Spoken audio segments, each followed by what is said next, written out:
I'm not interested in facts. I'm interested in truth, but a truth, as Herzog says, of ecstasy, an ecstatic truth. Not a verbal truth, not a rational truth, not a historical truth either, but a truth of ecstasy.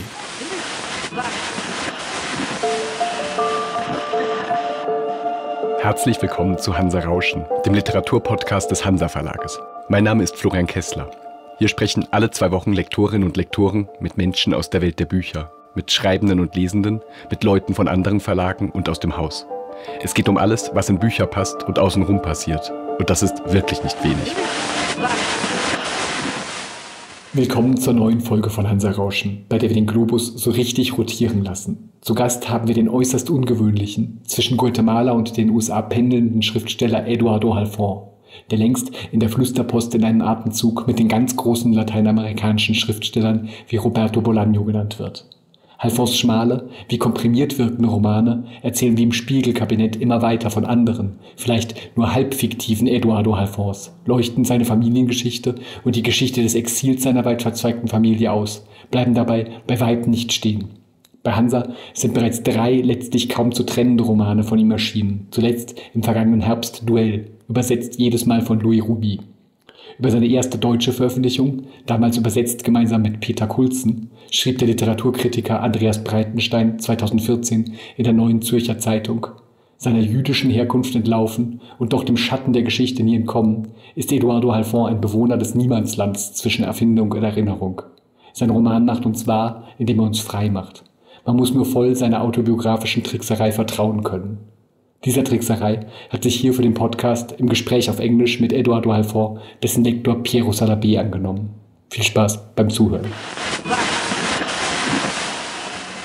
So I'm very happy to be here today with Eduardo Halfon, who is one of the finest Latin American authors, which we publish in our publishing company, and his latest book we have published is called Duell in English, but it has different titles in different editions. We will talk about this, but first of all, welcome to Germany, Eduardo. Thank you, Piero. It is always a pleasure to be here. I know it's very cold and you have a cold, but all the same, you are ready to have an interview and a podcast, so we're very happy. Thank you. I used to live in Nebraska and Iowa, so this is not that That's cold. not so terrible for This is you, not so okay. terrible. And I always have a cold because I have allergies. I see. So I it's see. for me it's normal to speak this way. This is normal. It's very good to know, and we are grateful that you have time to spend with us. I just said that you are one of the finest Latin American authors, and I'm just wondering, how come that you speak English like a native? You're from Guatemala? I am. I was born in Guatemala in 1971, but left in 1981. So the day after my 10th birthday, this was August of 81, we fled, basically. Oh, yes. Why? The political situation, the internal conflict, the armed internal conflict, the Civil War. Had been going on for 20 years, but it entered the city in the late 70s, 1980. And in 81, it really escalated. I remember very little, Piero, about all this. I was very young. We were overprotected. But I do remember, for example, falling asleep to gunfire and thinking that was normal. I remember a bodyguard suddenly showing up at the house and sleeping by the door all night. I have these memories of things changing. So you fled to the U.S. Where to? Yeah, we fled to Florida with the understanding, or this is at least what they told us, children, that it was temporary. I see. Just while things calmed down. And that wound up being 12 years. We stayed. I finished school in Florida, and then I studied engineering in North Carolina, and English became my stronger language. It is still my stronger language. I would rather read in English. I would rather write in English. I would rather speak in English. But I am forced, for some reason, to read, write, and speak in Spanish. And I only write in Spanish. Well, this as you know. You will tell us later when we have talked a little bit about your new book. So your own story is a story of someone who flies from his country into another, but your ancestors, your grandparents, were themselves refugees. Yeah. Were they? They were refugees. They were migrants. Yes. Nomads. Which Where did they come from? Europe, but very different places. So my paternal grandfather Halfon Yes. is from Beirut. From Lebanon. From Lebanon. Well, Lebanon didn't exist until I a few see. years after he left, I see. but he always called himself Lebanese. Yes. I think it's more of an identity than a nationality. But he left Beirut with his family in 1917. I see. So right around the Great Famine I see. of Lebanon. His wife, my grandmother, was from Alexandria. Oh. They met in Guatemala. They met in Guatemala. Yeah. My other grandfather, my maternal grandfather, was Polish. Polish. I see. From Lodz. From what? Or Łódź. Yes. How do you say it in German? Lodge. Lodz. And my grandmother, his wife, was from Aleppo. Aleppo, from Syria. From Syria. Okay. And they also met in Guatemala. So 3/4 of my grandparents, 3 out of the 4 of them, were Arabic. Spoke Arabic, lived Arabic, ate very Arabic, Yes. and 1 Polish. Very interesting. The thing is, we are mentioning this because in your work, the family history has a particular relevance. Right. We have published already 2 books of yours. One is called The Polish Boxer. The other one is called Signor Hoffman. Yep. And now we are publishing here Duell. Yeah? Der polnische Boxer is the German title of that first book. And your books are part of a work where in which the story of the family plays a very, very strong role, in fact, because all of these stories are somehow related with stories from your own family, which is also the story of a Jewish family. Right. Yes? Right. How come that you have decided to concentrate on your family? Is this going to be something which is your aim, to have this family story divided into books and books and books? You use 2 words that I found very interesting. One is decided, and the other is aim. I don't remember. Neither nor. Well, you know why? Because I never thought it out. I just began writing this way. And I'm still within that genre, so to speak. I began this way 17 years ago with stories very close to my family, very close to me, and I'll explain a little bit about that. And I'm still there, Piero. I'm still working on these stories. I feel as if I use my family's history, yes, whether it be the Lebanese or the Polish or even the Guatemala of the 1970s, almost as a backdrop to write stories, to write fiction. So to give you a theater analogy, if this was theater, my biography, my life, my persona, my narrator has my name. Yeah, Eduardo Halfon, and he looks a lot like me. He smokes. That's the difference. That's one of the difference. There's others. You don't smoke. I don't smoke. You don't smoke yet, but maybe if I offer you a cigarette, I can't. wouldn't. I can't. In order to divide these 2, I have to respect the two Eduardos. So all of this is backdrop. All of this is just the scene I set up on stage. So it's the props, it's the backdrop, and then the drama that takes place in front of that backdrop is the fiction. So the story that I'm going to tell in Duell, or the story that I tell in any one of my short stories, whether it be O Ghetto, My Love, or Signor Hoffman, or The Polish Boxer, is fiction. It is theater. It is. Yeah? So I don't want to tell you my grandfather's story. I want to use my grandfather's story as almost as a pretext to tell you something else. I understand this. All the same, in your books, especially we were talking about The Polish Boxer, you write about, for instance, you write the story of your maternal grandfather, who spent some time as a prisoner. A lot of time. A lot of time. Yeah, the whole war. In Sachsenhausen. Yeah. And you investigated the thing, you made a trip. So all this information you deliver in the books about your trips to understand the story of this man, of your family, of your family, is real. These things happened.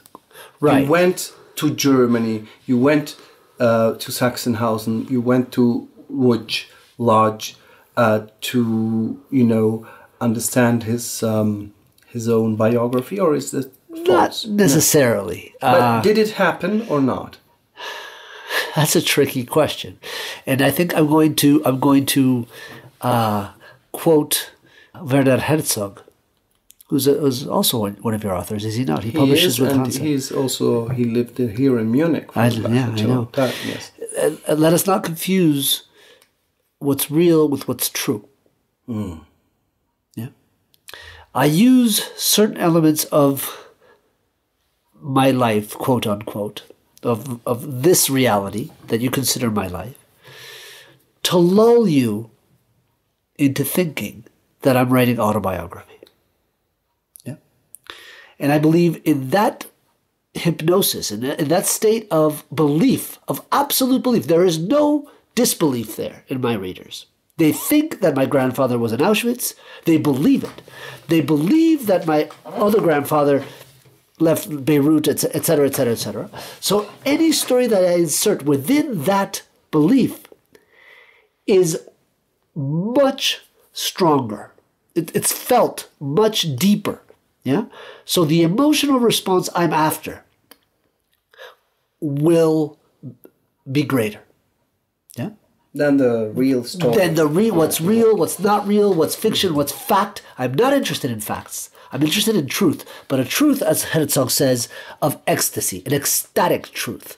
Not a verbal truth, not a rational truth, not a historical truth either, but a truth of ecstasy, of something I feel and I want you to feel. It's almost like a coming together of reader and writer in an emotion. In an emotion. So I will use any trick at my disposal. Yeah. And one of those tricks is giving my narrator my name. That's just a trick. All the same, this subject in your books about the genocide, about the relationship with that in your own family, is very often just a starting point of a consideration about human destiny, grief, and absolutely, so on. Or but identity. I have a very concrete question, because in your books you write about your trips to Germany. You write about, in fact, also in Duell, about having discovered in Frankfurt the Stolpersteine. Right. Now you're again in Germany. How do you feel? What is your emotion being in this country, which has this tragic story also related with your own family? Funny, I was thinking about that on the train as I was coming today from Paris. Yes. And when I got into Germany, there's two things that I thought of almost spontaneously. One is the denseness. There's almost this dense quality of a Jew being in Germany. Even so far removed from what happened here, I can't help look at the countryside that from the train and think of that. Think of what happened there in that mountain 70 years ago. It's inevitable for me. But at the same time, my demeanor, my character is extremely organized and methodical and engineer-like. And so I feel very much at home in Germany because things work. They don't work in Paris. They don't work. Yeah, I know. I'm saying I'm exaggerating maybe, but I'm coming from a very disorganized world in Latin America. Yes. So I felt both of those things, but part of my history is here. Is here. Whether I like it or not, it's not by choice. So let us talk now about the story, the particular story you narrate in Duell. Right. You start saying that there is an uncle of yours, right, whose name is Salomon, who apparently as a child you thought he was drowned in a lake in Guatemala called Amatitlan. Yeah. And later on you discover that this might not be true. Right. And in this book you write your search. Somehow you go back to the place in Guatemala in order to find out the truth. Is it right? Is it not right? I discovered another truth. You discovered another truth, but Right. you still didn't know exactly which Right. version could be true. But the first question I have on the story, which is the core of your book, is there why did you go to Guatemala? Why were you interested in that story? Well, I always go to Guatemala. My parents live there. We have a small apartment there with my wife and son, so we go all the time. But this happened, Piero, in 2015. In the summer of 2015, I was back, and perhaps the best way to answer your question is to tell you where this story came from. We were visiting in August of 2015, and I was having a glass of wine with my father. Do you remember this scene? It was part of Duell, and then we took it out at the very end. We took it out. And we were having a glass of wine, and I was asking about his older brother, Salomon, or he who would have been his older brother, but who died as a kid. And I kept asking him questions about his death and about the lake and about what really happened to Salomon, which is that he did not die in the lake, as I thought as a kid. And my father told me a little bit. He didn't know too much. He would come in and out and say a little and then not say too much. And at the very end of that conversation, he said, "But please don't write anything about this." And the first thing I did when I got home was write the first page of what wound up being Duell. Something is triggered in me by censorship or by somebody trying to tell me what not to write about. It makes me that much more interested. I didn't yet know what I was writing. I didn't know where I was going with that story. I just wrote the first page, and I found it very interesting. The tone of it. You were haunted. I was haunted. Exactly. That's the right word. Yeah. There's something haunting in that first page. In that first page. So I just kept going. Yeah. I kept going. And so then the novel, which is a very, very short novel, suddenly splits into several times. So a search in childhood, growing up in the Guatemala of the 1970s, not thinking that this boy had died at the lake, which is a lake where we would go every weekend. So I was afraid of the water. I thought I was going to, find his body because I had never found his body. And then growing up in Florida during my teens, where I slowly start to find out the truth of what really happened to him. And the third moment in time is present, where my narrator goes back to the lake. Goes back to search for something. We don't know what he's searching for yet, but he's searching for something. But at the you lake. just said that when you were older, an older child, you discovered the truth. Right. So Right. why shall he go back to the lake if he knows? I think what he wants to find out at the lake, I think, is why was he told that Salomon had died in a drowning? Yeah. So the truth that he really wants is, why was my memory mistaken? Where did this false memory come from? Who told me that Salomon had died in the lake, and why? That's what he's after. He's not after what happened to Salomon. He knows what happened to Salomon. He died in New York, right?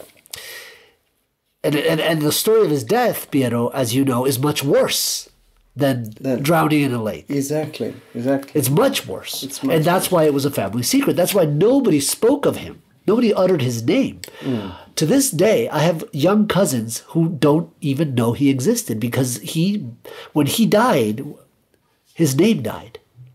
I remember one part of the book. It's at the end, more or less, where we have an argument, a confrontation between the two brothers, the brother of the narrator and the narrator. and the narrator, breaks the foot of his brother. Is this correct? Yeah. Yes. And then he has a strong conversation with his father. Right. And in the moment where he expects the father to, hit him or just to be very angry at him, the picture reappears. The picture, boy in the snow. With a boy in the snow, 1940 in New York. So this is the evidence that his brother, the brother of your father, your uncle, hadn't died, drowned in the lake. Right. All the same, you seem, as the narrator seems to, forget this aspect. Mm-hmm. Is there a connection between, let's say, psychologically, the feeling of guilt and this obliteration, this forgetting? I think so. I hadn't even thought of it that way. So it's not something that was preconceived in my part, but there is an absolute link between the guilt of the narrator about the way he treated his younger brother and the guilt of a family on the way this family treated this young boy and left him to die by himself in New York. And then with the memory of this young boy that was also almost buried with him. We will bury your name, we will bury even the memory of you. But then there's also the guilt of a country. Oh, yes. Which is Guatemala. Guatemala. Yes. And almost the lake itself almost becomes a metaphor for the country. And there's this dying lake. It's a dying lake. The lake that in the 1970s was beautiful and pristine and blue is now on the verge of dying. It is so contaminated. So the lake also, there's a national guilt, not only towards the countryside, yes, but towards the indigenous, towards the consequences of decades of mistreatment. So guilt is a very strong word in the book. And I think it explains, but we won't say much about this, or maybe we can, the last page of the book. There's a last scene in the book where the narrator walks into the water. And it's not really clear why. I don't know if I know exactly why, but I knew that when I wrote it, that was the ending of the book. And I think it has a lot to do with guilt. In the last page, you associate two words. I think one is ecstasy and the other is grief. Yes. So how do you arrive to this act of self-punishment somehow, or letting disappear yourself as a narrator, combining these two other aspects? But you see, one way to read that ending is as a self-punishment or a disappearing into the lake. But there's another way, Piero, which is of rebirth, almost of baptism. Oh, yes. Of walking into water. So this is of course it's another possible reading. I think both readings are absolutely valid. And if you read the guilt in the story and then read that last page, it almost reads more as a baptism. And I think the key word there is ecstasy. I think the word ecstatic. There's a euphoria in the narrator. I think there's at least two ways of responding to that. One is giving Salomon back his name. Mm-hmm. Right? He gets his name back. That name that he had lost, and in the first page of the book we take away, he gets it back. And the second way to interpret that is that the guilt that the narrator feels is not towards Salomon, it's not towards the country, it's not towards the family, it's towards his brother. It's the breaking the foot of my brother. It's the mistreatment of my brother. It's really a book about brothers. Yes, exactly. My grandfather and his brother, my father and his brother. So could we just dwell a little bit about the title? The title, Yeah. because in German it's Duell, Duell, which is a confrontation. Right. In English, you chose the title Morning. Well, the publisher did. Yeah, the publisher did, which means Trauer. Yes, Trauer. In Germany you would say Trauer. So the Spanish words have several meanings. Can you explain them? And what is the Spanish word? In fact? The Spanish word is duelo, which has at least three meanings, or let's say three meanings. Duelo in Spanish means duel in English, so confrontation. It means duelo como luto, so mourning with a U, yes. mourning. What was the German word for mourning? Trauer. And it means pain. Schmerz, yes. Dolor, yo duelo.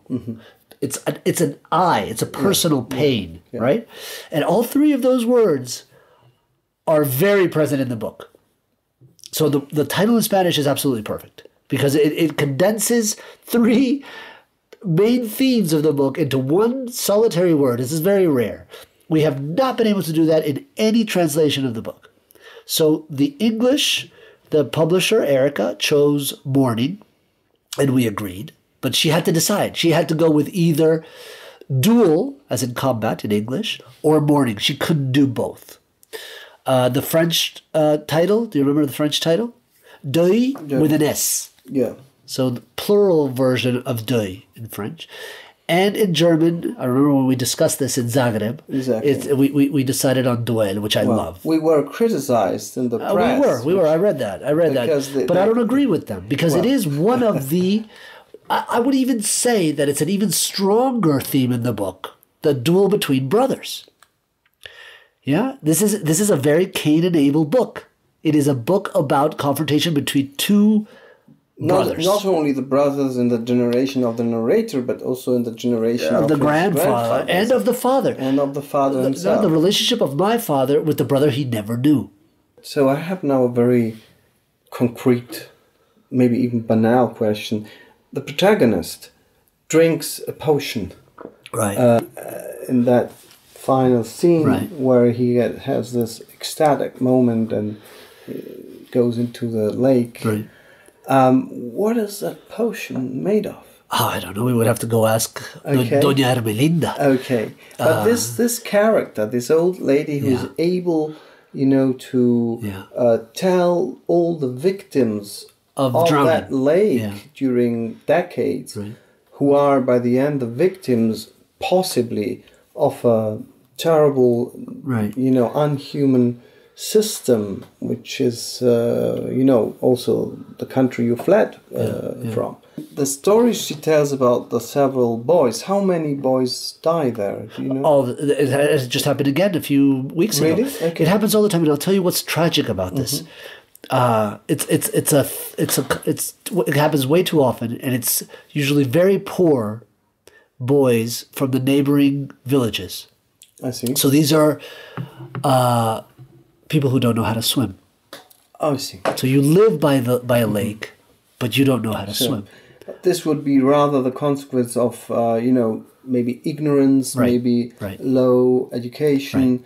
Not really the violence aspect. No. Exactly. It's a different type of violence when you allow children to die that way.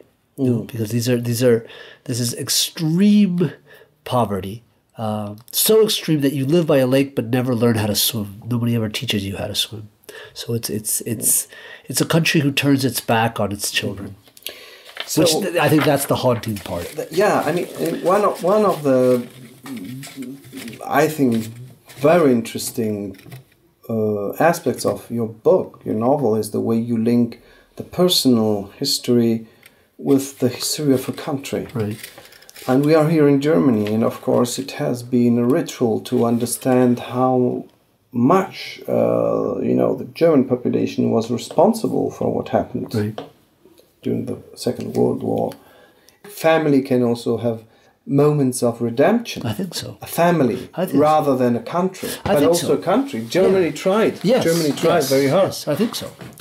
But I think it's a process that takes a lot of time. It's a hard process when it's one person. Imagine when it's a group, whether that group be a family or a community or a country. It's a very, very hard process towards redemption or towards even acknowledging that guilt. Just to acknowledge that guilt. I'll give you another example. This is something that the U.S. has, and I lived there for half my life, so I know this, has never done with slavery. The great guilt of America is slavery. If you travel through the South, there's still monuments everywhere that glorify slavery. It would be like traveling through Germany and seeing monuments of Goebbels and the likes. That would never happen in Germany. In the U.S., they still will not even acknowledge that guilt and that problem. So for that country, for a country to find its way towards redemption is a huge undertaking. There is, in modern psychology, one direction called systemic constellations or systemic family constellation, where the individual is asked not only to talk about, let's say, his relationship with his, partner, maybe parents, but he has to reconstruct the story of his own ancestors. The interesting thing is that idea of being connected to the destiny of your ancestors apparently has this healing effect, because you then discover that someone in your family was forgotten, not acknowledged, and so on. And so he goes back to that levels in order to say you are not only the child of your parents, but the chain is much longer. Yeah. So do you believe in this? Absolutely. So a therapeutical... Yeah. And I'll give you two other ways of explaining the same phenomenon. One is just a family karma, almost as if your traumas, you inherit your traumas as well from your grandfathers and your great-grandfathers. And it's almost passed down through DNA. It's almost an inheritance, not only of your strong characteristics, but of the traumas that need to be healed as well. There's this thing that we're carrying, and I as a Guatemalan, Jewish, Lebanese, Syrian, there's all these things that I am that you can't see if you see me, but that I'm carrying with me. A dead uncle, a grandfather who was in prison for 6 years, a grandfather who had to flee hunger in Beirut. All of that past isn't past, hasn't passed, as Faulkner said. It stays with us. Yeah. And so the healing process of any human being, or just the understanding process, is not just about me.